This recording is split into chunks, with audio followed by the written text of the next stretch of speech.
Hi, welcome to my YouTube channel. Here I'm going to demonstrate my pen and ink technique, or one of the many ways I draw. I do a drawing each day, and in this instance it is 2 inches by 3 inches on cardstock, acid-free. I use sketchbook paper. I use leftover pieces from other art or printmaking, or I'll take an old sketchbook and rip it apart and take the paper out. In this instance, that was the case. I had an old Sharpie lying around that I use for some student work. You shouldn't be tied to any one pen in particular. You'll find your favorites, but I find it's really good not to get used to that, because if you want to develop a style, then you want to loosen up a little bit, and you've got to let go of the pencil. There's no pencil lines on any of my drawings. I just go for the shape, and then I find the value. So shape and value are the two most important things in any art, actually. So I'm drawing away. I had a tree that I really liked, a silhouette that I had taken a picture of as I was driving along the highway at 100 miles an hour. So I took that, and it's a scene I remember canoeing through in Algonquin Park a long time ago. So I added the red canoe that I have, and so just drawing away, doing the shapes, positive and negative shapes. That's all there is. Right now I'm putting in the rocks, and many times I do the whole thing as I go along. So if I did a branch, I would fill in all the values, light, medium, dark. But in this instance, I'm just getting my shapes, putting some shadows in as I see them, and getting the far shoreline. So getting my perspective. Doing the old 1/3, 2/3. So the tree's 1/3 along horizontally, and vertically, the far shoreline that you see me drawing now is 2/3 almost up and 1/3 sky. So I'm sort of keeping to the rules of composition.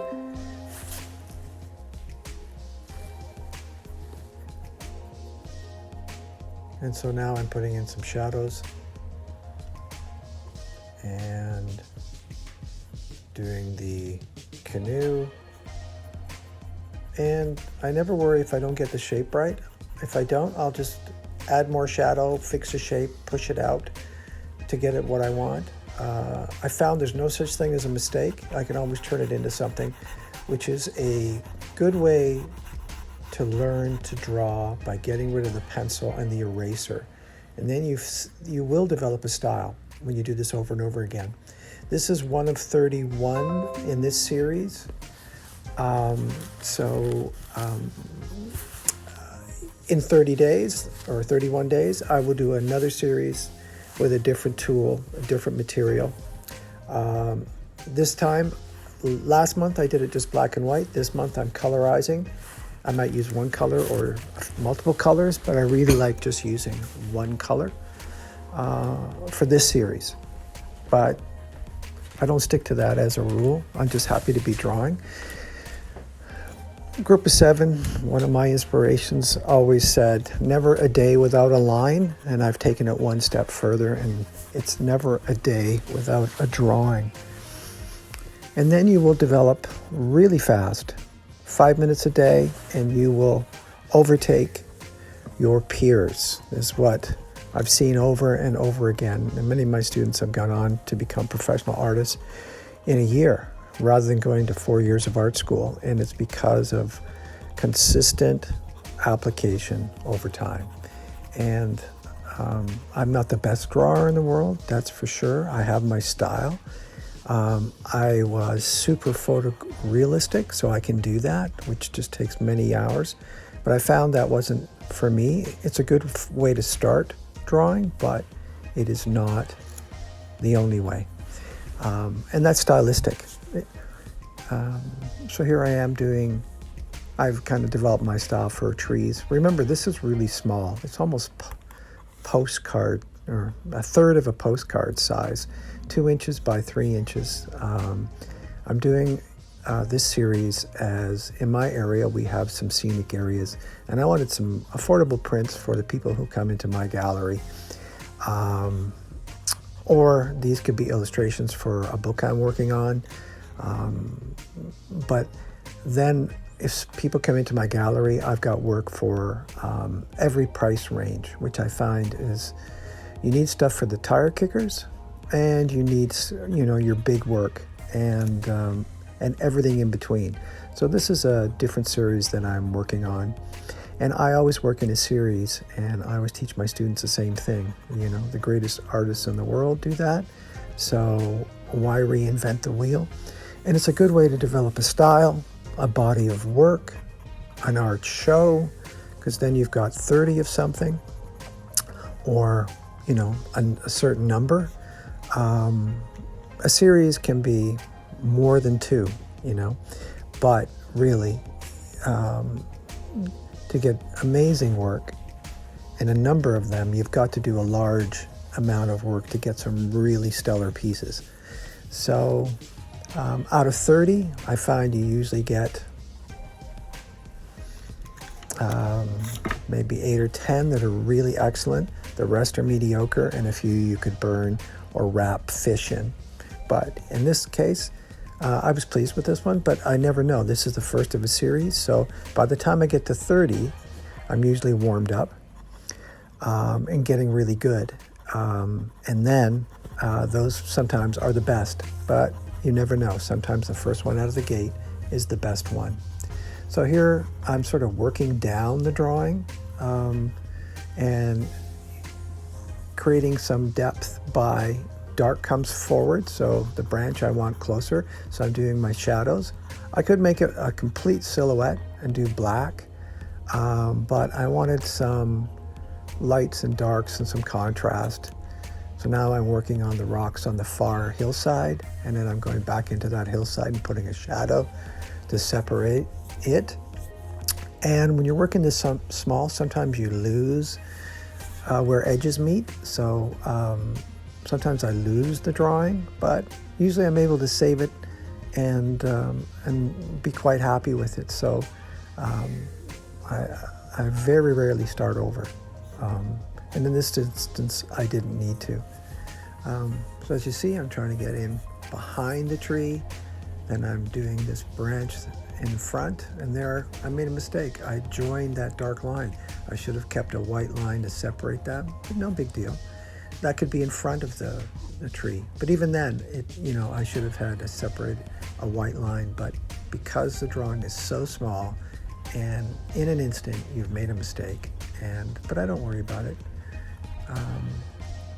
A drawing is made of many things working and many mistakes, but sometimes the drawing is so well done, you don't notice the mistakes if you don't point them out to people.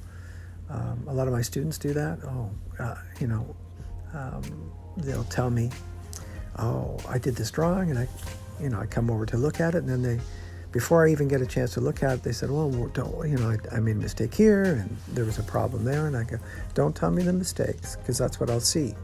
Never point them out to people or your clients or to other people, because that's what they'll see. Let them appreciate it and see it for themselves. So here again, I'm working away.